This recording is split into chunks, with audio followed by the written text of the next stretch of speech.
Ça me fait plaisir de vous accueillir pour une deuxième semaine à Expressar. J'espère que vous avez bien dessiné et que vous avez utilisé l'hémisphère droit de votre cerveau.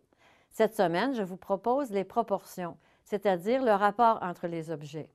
Alors, à vos papiers et vos crayons, et c'est parti! Je vous présente le matériel artistique dont vous pourriez avoir besoin tout au long des émissions. Je tiens dans mes mains un crayon mine, enfin un crayon graphite, avec un numéro 8B. Le numéro 8B veut dire que la mine est très tendre. Plus on est élevé dans les chiffres B, mieux c'est pour aller travailler le graphite et en faire un peu du modelé, si vous voulez. Alors, quand on fait du dessin artistique, c'est préférable de travailler avec des crayons HB jusqu'à 9B et vous pouvez vous les procurer dans un coffret qui est disponible chez la majorité des fournisseurs de matériel artistique. C'est très facile à trouver. En deuxième lieu, je vais vous présenter l'estompe. L'estompe, c'est un petit tortillon de papier qui est utilisé pour faire des dégradés avec le graphite. Je m'explique. Je prends mon 8B. Vous allez voir que le degré de tendreté est très élevé. Alors, j'ai fait une tache de noir. Je prends l'estompe et je vais étirer mon graphite pour en faire un dégradé.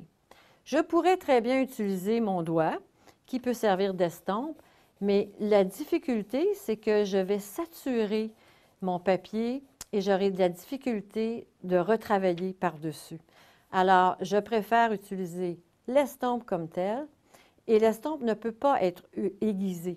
Alors, je vais vous demander d'utiliser une petite plaquette de papier sablé. Est-ce que je peux me servir d'une feuille de papier sablé comme j'ai à la maison? Absolument, il n'y a pas de problème. Papier sablé, ça fait le travail, il n'y a aucun problème avec ça. Donc, pour l'aiguiser, vous allez simplement l'affûter sur la petite tablette de papier sablé et ça vous garde une pointe quand même assez importante qu'on aura besoin éventuellement avec différentes façons de travailler notre graphite. Un autre outil important, l'efface. Cette efface, on l'appelle le carré de sucre. Ça ressemble vraiment à un carré de sucre. Il est très gros, ils peuvent être tranchés avec un X-Acto pour permettre de travailler toujours avec des arêtes propres parce qu'avec le graphite, ça salit beaucoup l'efface. Et quand je la tranche un peu, elle reste toujours propre, en d'autres mots. Et je peux la nettoyer aussi sur mon papier sablé, comme ça. Alors, j'ai toujours des outils propres.